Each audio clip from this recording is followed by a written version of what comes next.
Bien, bonjour à tous. Paul, au début du culte, a déjà lu un psaume en nous rappelant qu'il y a d'abondantes joies devant la face du Seigneur. J'avais lu ce matin quelques versets du psaume 119. Au verset 162, le psalmiste disait « Je me réjouis de ta parole comme celui qui trouve un grand trésor ». Peut-être qu'on ne sait pas tous ce que c'est trouver un trésor. Parce que vous faites trésor, ça peut être des grandes richesses. Peut-être que parmi nous, on n'est pas riche, puis qu'on ne sait pas trop ce que c'est. Mais en tout cas, David savait qu'en Dieu, il y avait des grandes richesses. Et qu'en le connaissant, il possédait un grand trésor, et d'autres disent un grand butin. Et au verset 163, il va dire « 7 fois par jour, je célèbre son nom ». Vous voyez, des fois, on prie le matin, on loue le Seigneur, et puis des fois le soir. Mais David, 7 fois par jour, célébrait le Seigneur. Et ça veut dire qu'il y avait vraiment quelque chose de réel dans son cœur et dans sa vie. La dernière fois qu'on a parlé ensemble pour nous encourager à marcher avec le Seigneur, à lui faire surtout confiance, il faut dire que faire confiance à Dieu, ça a l'honneur. Et la Bible, elle est claire là-dessus que celui qui doute, et ça c'est le gros problème de nous les humains, nous les chrétiens même, celui qui doute, dira l'apôtre Jacques, qu'il ne pense ou qu'il n'imagine même pas recevoir quelque chose de la part de Dieu. Moi, quand je lis ça, je crie au Seigneur. Et comme ce centenier, je crois, mais viens au secours de mon incrédulité. On ne peut que rester humble devant la parole de Dieu qui nous exhorte à faire confiance au Créateur, au Sauveur et à Dieu notre Père. Et combien nous avons des difficultés à lui faire confiance. Et nous avons parlé de quelqu'un, rassurez-vous, je vais pouvoir continuer à parler de cet homme, un homme qui nous a été donné en exemple lorsque Dieu a demandé à Moïse d'envoyer des espions explorer le pays de Canaan. On ne connaissait pas cet homme qui s'appelle Caleb, c'était quelqu'un qui marchait avec Moïse et Aaron. Et Dieu avait demandé à Moïse de choisir 12 personnes, donc 12 chefs de chaque tribu. Et Caleb était de la tribu de Juda, et fut choisi aussi parmi les 12 pour aller à Canaan, explorer le pays pour savoir s'il pouvait y aller. Et vous connaissez la suite, puisque j'en ai parlé. Ils sont venus avec une grappe de raisin dans une perche et 2 hommes pour tenir cette grappe de raisin tellement elle était énorme, et du miel et du lait en abondance. Ils ont été extrêmement réjouis de voir comment dans ce pays il y avait vraiment de l'abondance. Ils ont fait un compte rendu au peuple et à Moïse pour qu'ils soient informés réellement et véritablement de ce qui se passait dans ce pays. Et bien sûr, ils ont tous, les 12, apprécié ce qu'ils ont trouvé. Un pays où coule le lait et le miel, un pays où il y a des fruits merveilleux, mais, il y en a 10 parmi les 12 qui ont dit « Mais attention, les habitants de ce pays sont nombreux, et puis ils sont énormes. C'est des fils d'Anak, 3,20 mètres, et à leurs yeux, nous sommes comme des sauterelles, et ainsi de suite. » Donc, ils ont découragé le peuple. Entre-temps, nous avons appris que Caleb est intervenu et qu'effectivement, il lui a dit « Oui, il y a tout cela, mais nous y monterons et nous vaincrons. » Et vous connaissez la suite. La majorité gagne toujours. Donc, par conséquent, les 10, ils ont tellement influencé le peuple que Josué et Caleb n'ont pas réussi à convaincre le peuple d'y monter tout de suite dans ce pays que Dieu leur avait promis. Et nous savons ce qui s'est passé. Ils ont essayé, ils ont voulu les lapider. Du coup, c'est resté que Dieu les a renvoyés à nouveau dans le désert. Et pendant 39 ans, ils ont à nouveau galéré dans la poussière, dans le vent, dans la tempête, etc., etc. Nous avons vu qu'il est toujours difficile à Dieu, même s'il a le pouvoir de nous faire obéir, il nous laisse toujours le choix. Dieu pourrait tous nous prendre les uns et les autres par la main ou par je ne sais quoi et nous obliger et nous dire il faut faire ci, il faut faire ça, il faut croire. Mais nous voyons à travers la parole de Dieu que Dieu a toujours voulu qu'on y participe, qu'on coopère avec lui. Et le peuple, à ce moment-là, le peuple d'Israël a préféré retourner dans le désert. Et vous connaissez la suite, tous ceux qui se sont rebellés sont morts et ils ne sont rentrés dans ce pays qu'avec la nouvelle génération, mais à l'exception de Josué et Caleb qui ont cru. Et nous avons été encouragés, bien sûr, à croire que Dieu est puissant, parce qu'au fait, notre problème majeur, nous les humains et aussi nous chrétiens, c'est que nous voulons quelque part minimiser la puissance de Dieu. En fait, c'est ce que le peuple d'Israël a vu. Les 10 espions, si on va par là, ils ont été modestes, et on dirait dans notre temps, ils ont été humbles. Attends, il faut être prudent, il faut être sage. Ils ont dit, attends, il y a des fils d'Anak, c'est des personnages énormes, et il est sage, il est souhaitable que nous restions là, si nous voulons vivre. Donc, vous voyez, le problème n'est pas ni la sagesse humaine, ni la prudence, ni l'humilité qui était fausse, parce que si le fameux de l'histoire, ce n'est ni la bonne, ni l'humilité, ni la sagesse, ni quoi que ce soit, c'était tout simplement, l'Écriture est claire là-dessus, l'incrédulité. Puisque voir les choses comme elles sont, c'est un fait, mais voir Dieu au-dessus de la chose, c'était une autre. Et c'est ce qu'ils n'ont pas pu faire. Donc du coup, ils ont vu juste. Il n'y a pas à leur reprocher qu'ils n'ont pas bien vu ce qui se passait, mais ils ont dit, ça c'est plus fort que Dieu. Et Caleb, il a essayé de dire, non, nous monterons et nous les vaincrons. Ils n'ont rien voulu savoir.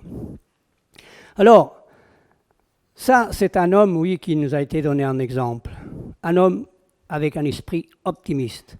Et souvent, on est trop pessimiste. Et vous savez que le pessimisme, c'est quelque chose de très nocif chez quelqu'un. Dieu nous appelle à être des hommes et des femmes optimistes, qui croient en sa parole, qui croient en ses promesses. Et nous pouvons voir les choses qui nous terrorisent, c'est sûr, mais Dieu, il est plus grand que les choses qui nous ont peur, qui nous font des fois frémir. Dieu est plus grand que tout cela. Et ce matin, je voudrais partager avec vous un autre personnage de l'Écriture qui m'a aussi interpellé. Et je dis que c'est merveilleux que Dieu utilise des hommes pour nous montrer qu'il est possible de vivre près de Dieu. Cet homme s'appelle Noé. Nous connaissons son histoire dans Genèse chapitre 6. Nous voyons que Dieu dit que la terre était remplie de violence, que la terre, il n'avait que pour la chair. Ils étaient devenus pécheurs et violents. Et Dieu avait décidé de détruire toute cette population qui n'était tournée que vers le mal. Et la Bible dit que Dieu a attendu qu'il n'ait que chair, c'est-à-dire qu'il n'ait plus l'esprit. Et c'est très parlant cela. Et quand Dieu a vu qu'il n'y avait que chair, que les gens ils étaient tournés uniquement vers le mal, il a décidé d'anéantir cette population du temps de Noé. Et curieusement, en lisant cela, je regarde que Noé marcha avec Dieu au milieu de tout ça. Je constate que Noé continue à croire en Dieu au milieu de toute cette violence, de toute cette, que sais-je, immoralité. Il continue à croire que Dieu est un Dieu juste, fidèle et bon. Et ça, c'est extraordinaire de voir qu'au sein des situations les plus désastreuses, les plus décourageantes, Noé continue à être fidèle à Dieu. D'ailleurs, Dieu va lui dire, j'ai trouvé en Noé un homme juste et intègre. C'est pourquoi il lui a dit, écoute Noé, tu vas faire quelque chose. Tu vas faire une arche, une espèce de bateau de temps de maître. Enfin, vous connaissez toute la... Il ne faut pas m'attarder dans cela. Vous connaissez toute la suite de cette recommandation de Dieu, cet ordre de Dieu. Et c'est là où je me dis, mais Noé était vraiment quelqu'un qui connaissait Dieu. Il y a dans la Bible certains hommes, mais ce n'est pas interdit de discuter avec Dieu, à dire, vous voyez, Moïse a dit, moi je suis bègue, tu m'as envoyé chez Pharaon, qu'est-ce que je vais pouvoir dire? Et toutes les personnes, vous voyez à travers la Bible, beaucoup en tout cas, ont discuté avec le Seigneur. Jérémie a dit, mais je suis qu'un enfant, je ne sais pas parler. Enfin, et j'en passe. Tous les hommes que Dieu appelle, mais attends, je suis nul, je ne peux rien faire. Ils ont discuté à l'appel de Dieu. Et là, Noé, bon, il ne nous a rien dit. Je ne veux pas dire qu'il n'a pas dit, Seigneur, mais je vais faire un bateau avec quoi? J'en sais rien. Je sais qu'il obéit aussitôt. Il a pris ses 3 garçons et ils ont commencé à abattre des arbres. Ils ont commencé à monter ce bateau, curieusement, au milieu de quelque chose de sec, de très aride. Je me dis, mais c'est qu'il faut vraiment croire. Il faut vraiment connaître Dieu pour faire une chose et obéir à une chose semblable. Ça paraît rien d'avoir obéi, mais quand on imagine, moi je me suis dit, la nuit je ne dormais pas, je me regardais, mais c'est incroyable. Il n'y avait rien qui pouvait l'encourager, si ce n'est que Dieu lui-même. Mais tout ce qu'il voyait autour, que ce soit les circonstances, le paysage, tout, n'a rien encouragé Noé à construire et à obéir pour faire ce grand bateau au milieu de nulle part. On voit aussi ces 3 garçons qui disent rien, qui se soumettent et avec leur papa, ils abattent des arbres, ils travaillent durement. Et entre-temps, ils continuent à annoncer à cette population de se repentir du mal, d'abandonner leur vie de débauche, parce que Dieu allait faire pleuvoir et envoyer un déluge qui allait tous les noyer. L'apôtre Pierre dira dans son épître, 2e épître de Pierre, vous le lirez, chapitre 3, il dira de Noé qu'il était un prédicateur de la justice. Donc là, sous-entend qu'il suppose que Noé a prêché longtemps en travaillant à toute cette population qui était considérée par Dieu comme violente, méchante, où la méchanceté gagnait, où la chair avait vraiment fait place à tout esprit et que Dieu avait décidé de détruire. Encore là, grâce à Noé, Dieu a donné une chance encore à toute cette population pour écouter la voix de Dieu. Et pendant des années, je ne sais pas combien de temps que ça a duré, la construction de l'arche. Est-ce que tu le sais? Non. Monsieur André? Ah oui, quand même. Donc, quand vous voyez toutes ces années de prédication, de messages de la part de Dieu qu'il allait faire pleuvoir, alors rien ne s'est passé. Si ce n'est que sûrement que les habitants sont venus essayer de le raisonner. J'imagine que beaucoup de ses contemporains sont venus « Hey Noé, arrête, tu vois bien, tu fais un bateau, mais c'est ridicule. Il n'y a jamais eu d'inondation, ça n'a jamais plu à torrent. Comment tu peux, toi, croire à cela ?» Et peut-être que des scientifiques lui ont expliqué de A plus B. et de A à Z que c'était une chose impossible. Mais Noé continue et obéit au Seigneur. Peut-être, je suppose aussi, qu'il y en a, il y avait des croyances, parce que de tout temps il y a des croyances. Vous voyez, aujourd'hui, l'homme de plus en plus s'éloigne de Dieu, mais il n'y en a jamais autant de croyances. Elles se comptent par milliers, des milliers et des milliers. Et je crois que les croyances, elles ont toujours existé. Et je crois que du temps de Noé, les gens aussi, ils devaient avoir leur Dieu, leur façon de croire, leur façon d'offrir des sacrifices, leur façon de... leur foi. Et peut-être qu'ils sont venus voir Noé en disant « Mais attends, il n'y a pas que toi qui crois. Et t'exagères. Est-ce que tu ne serais pas un peu orgueilleux? Est-ce que tu crois que tu es meilleur que nous ?» Je suis sûr qu'ils ont essayé de le persuader avec toutes sortes d'arguments. Mais Noé reste fidèle à Dieu. Il continue à construire ce bateau pour trouver refuge avec sa famille et échapper au châtiment que Dieu allait envoyer. Peut-être que certains, ils ont fait des petites barques en se disant, si jamais ce fou il a raison, au moins on pourra s'échapper. Peut-être qu'en douce, chacun s'est dit, mais si jamais il a raison, on va faire ceci, on va faire cela. Peut-être qu'ils ont fait des moyens pour, au cas où, échapper. Et Noé continue jusqu'à la fin. Et alors, il est écrit que, une fois que le bateau a été terminé, Noé et sa famille rentrèrent dans l'arche avec, bien sûr, chaque couple d'animaux que Dieu avait demandé à Noé de faire rentrer. Et alors, la chose la plus importante que nous devons retenir, c'est que Dieu lui-même a fermé la porte. Il est écrit, Dieu ferma la porte une fois qu'ils étaient dedans.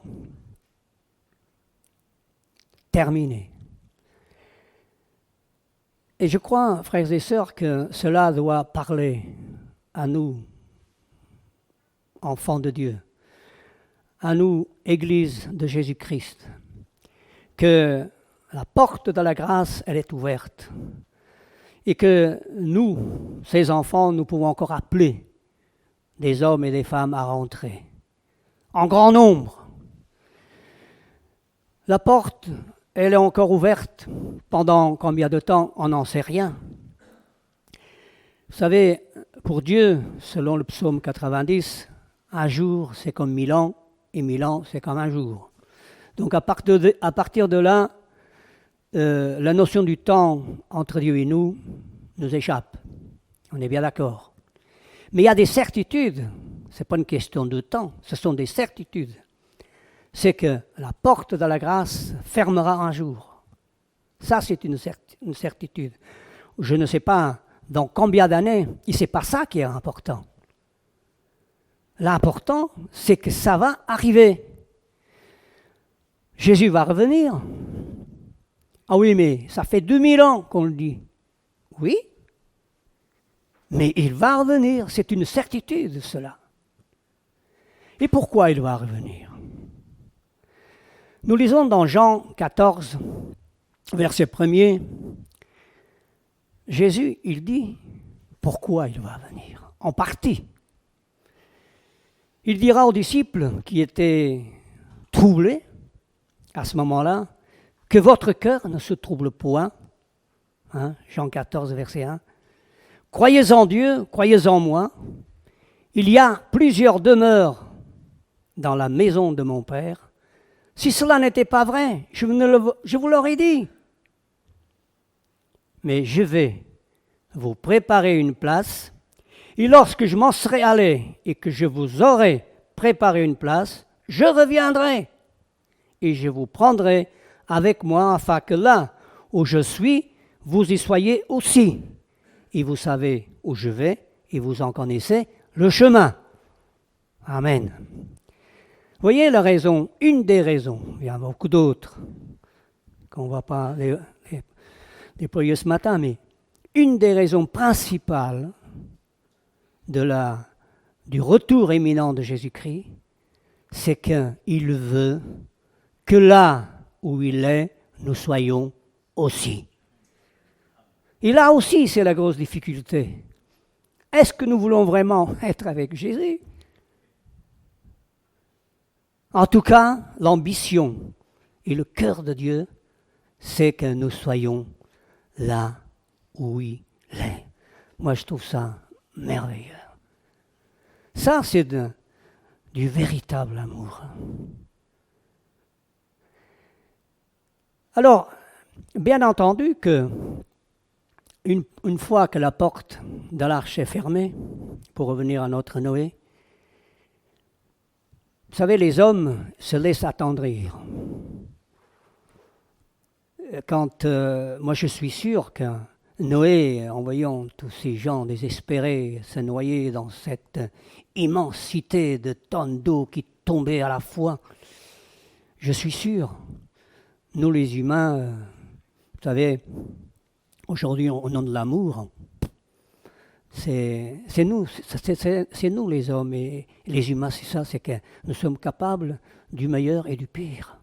Donc, nous pouvons haïr aujourd'hui quelqu'un et puis, face au mal, face à la souffrance, avoir pitié. C'est normal, c'est ça, nous sommes des humains. Et je me dis, pourquoi Dieu a fermé la porte? Parce que je suis presque quasiment sûr que dans la faiblesse et dans le cœur de Noé et de sa famille, peut-être qu'ils auraient essayé d'ouvrir pour faire entrer quelques-uns. J'en sais rien. Je peux penser ça. C'est pas ni un péché, ni... Je peux supposer que je cherche à comprendre pourquoi c'est Dieu qui a fermé la porte. Parce que pour lui, c'était terminé. Et frères et sœurs, c'est pour dire que la bonté de Dieu, l'amour de Dieu, il n'y a aucun doute là-dessus. Mais ce que je voudrais dire, Dieu déteste toutes sortes de mal. C'est bien écrit. Il a horreur du mal. Et le prophète Habakkuk dira, « Les yeux du Seigneur sont trop purs pour voir le mal. » Dieu ne peut pas supporter le mal. Nous savons, dès le commencement, le diable est le père du mensonge. Chez lui, dit l'Écriture, il n'y en a jamais eu de vérité. Il n'y a point en lui de vérité. C'est que du mensonge et de l'illusion. Donc Dieu ferma la porte de l'arche. Et nous connaissons la suite que toute la population a été amenée par les flots de la pluie qui tomba pendant 40 jours et 40 nuits. Je ne sais pas, longtemps ça a été prêché par Noé que ça allait arriver. Tout le monde a cherché à comprendre. Tout le monde à l'époque a cherché à savoir si ces hommes, ces femmes avaient raison. Et ce qui est en train de se passer actuellement, d'ailleurs Jésus va le dire dans l'évangile de Matthieu chapitre 24, dans Luc chapitre 17, versets 26 et 27, nous lisons que Jésus fait allusion à Noé. Il dira, ce qui s'est passé du temps de Noé, les hommes mangeaient, buvaient, se mariaient leurs enfants, dansaient, je ne sais pas quoi. Kamalasa. Il a simplement cité que de même que le déluge est venu qui a emporté la population, de même le Fils de l'homme viendra à l'heure où on ne l'attend pas. Jésus revient. Nul ne sait l'heure ni le jour. Mais ce n'est pas ça qui est important. Il viendra. Et la Bible dit que même les anges dans le ciel ne savent pas quand est-ce qu'il va revenir. Même le Fils, même lui-même ne sait pas quand est-ce qu'il va revenir. Seul Dieu, le Père, sait.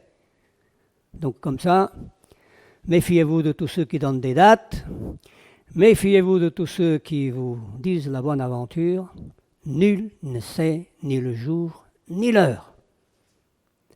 Mais une chose que nous devons savoir, que c'est une certitude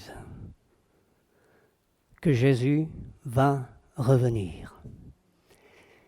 Et ça, je crois que nous avons besoin de l'intégrer. Après le réveil, moi en tout cas, je connais le Seigneur depuis pas mal d'années, j'ai assisté à beaucoup de prédications et c'était rare qu'on ne parlait pas du retour du Seigneur. Toutes les semaines, on parlait du retour du Seigneur. Puis les hommes, vous voyez, ils se fatiguent. Bon, ça ne vient pas, on arrête. C'est un tort. Noé, il a continué jusqu'au bout. Et puis, je trouve que l'Église de Jésus-Christ a beaucoup atténué ce beau message du retour imminent de Jésus-Christ. Et des fois, il se passe des mois, et bon, on le lit. Les chrétiens maintenant lisent la Bible et tout, mais il est bon qu'on continue à annoncer que Jésus va revenir. Parce que c'est une certitude que Jésus va revenir bientôt. Alors, ce bientôt, moi, quand j'étais célibataire, je voulais pas me marier avant qu'il vienne quand même. Et puis, quand j'étais marié, je voudrais bien avoir des enfants avant qu'ils reviennent. Vous voyez, mais bien sûr, puis on a des enfants, ils sont élevés, et puis etc., etc.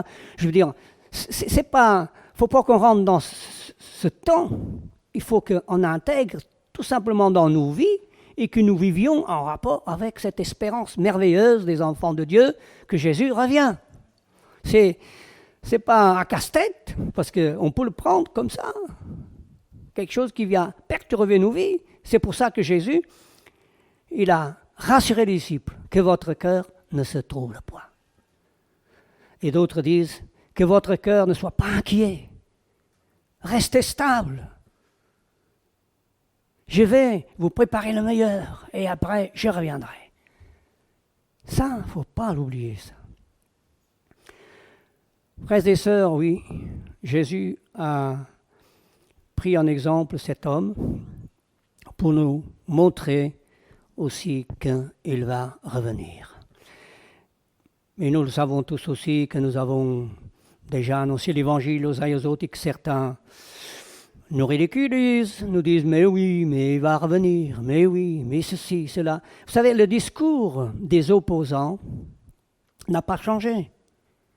C'est notre forme, c'est pareil. Aujourd'hui, dire à beaucoup de nos concitoyens que Jésus va revenir, c'est un langage complètement absurde. Mais est-ce que pour autant, nous devons nous taire? Est-ce qu'en attendant le retour de Jésus, est-ce que nous allons nous taire? Est-ce que nous n'avons pas besoin de nous soumettre à Dieu et d'obéir à son ordre? Parce que Dieu a donné un ordre à Noé. Et nous le savons bien, qu'ils sont mis à l'œuvre tout de suite. Mais Dieu a donné des ordres aux disciples. Dieu a donné des ordres aux chrétiens de partager la bonne nouvelle. Et ça, c'est une question qui concerne chacun de nous et que nous devons aussi bien individuellement que communautairement y réfléchir sérieusement. Est-ce que nous continuons malgré tout à annoncer le salut par grâce? Parce que l'entrée dans cette arche, elle était gratuite s'ils essaient de repentir. L'entrée dans l'arche de Noé, il y en aurait pu avoir beaucoup d'hommes et de femmes s'ils avaient écouté Noé. Nous n'avons pas besoin. Dieu ne demandera pas ni à l'un ni à l'autre de faire un objet quelconque pour rentrer et se mettre à l'abri. Nous connaissons bien et nous savons très bien que Dieu nous invite, nous qui connaissons et qui sommes déjà dans la grâce, à amener les autres à la grâce de Dieu, par la repentance. Et je termine en disant ceci. L'apôtre Paul nous avertir dans l'épître de Timothée en disant que Dieu use de patience envers tous les hommes et qu'il veut que tous parviennent à la connaissance et au salut de Dieu. Voilà ce qui fait que Dieu attend. Je ne sais pas si on peut dire que Dieu attend. En tout cas, il use de patience. Parce que dans son cœur, c'est tous les humains qui sont présents.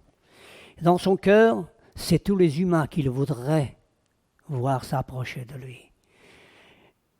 Et ceux qui le connaissent ne le disent pas. Il est clair que nous aurons des regrets. Et ça, ce n'est pas non plus pour nous accuser. Je crois que partager l'Évangile, ça doit être quelque chose de naturel, quelque chose qui fait partie de notre vie. Notre troisième fils, il était marrant parce que quand il avait 4-5 ans, il disait « Papa, c'est incroyable, je ne peux pas m'empêcher de penser à Dieu. Je me lève tout de suite, je pense à Dieu. » Ben oui, parce que c'est naturel, on le connaît, c'est naturel. J'ai trouvé ça, c'est marrant. Alors, il était quand même particulier. Un jour, on avait quelqu'un en difficulté. Un dimanche après-midi, on rentrait du culte et puis ça n'allait pas du tout. Cette personne n'allait pas du tout. Il dit, en rentrant du culte, « Papa, je vais la dire à telle personne, je ne vous cite pas le nom, qu'il est la prunelle de l'œil de Dieu, que Dieu l'aime. Et que l'ennemi n'a pas le droit de le toucher. » Bah, je dis, vas-y. Il est allé. Vous voyez, les choses de Dieu, il faut qu'elles soient naturelles parce que nous sommes ses enfants.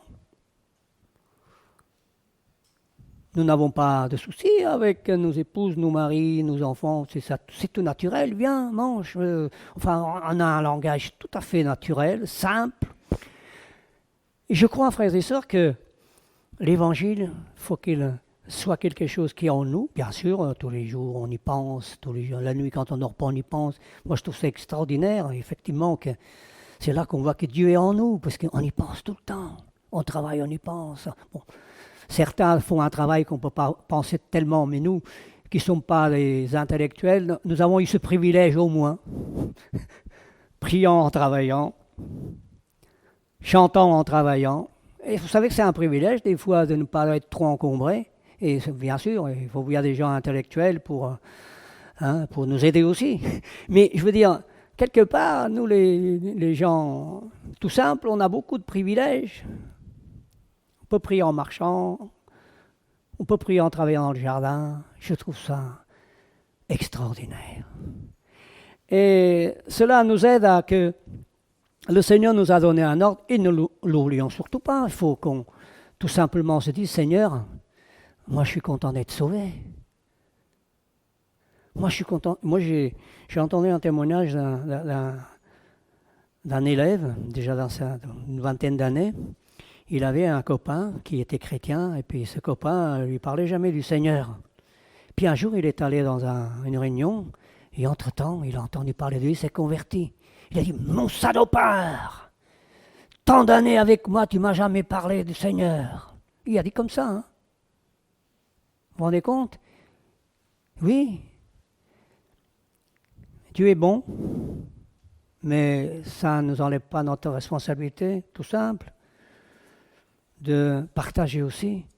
Tout le monde est content d'être sauvé, et grâce à quoi? Grâce à des hommes, des femmes, en tout cas pour ma part ça a été ça, qui m'ont dit que Dieu m'aimait, que Dieu a envoyé son Fils pour mourir pour moi. Et est-ce que je dois maintenant vivre en égoïste? Parce que vous savez, les définitions de nos qualités, elles sont toutes à avoir quelquefois. Oh, je ne suis pas égoïste, je suis généreux. Ah oui? Si tu es généreux, on va le voir.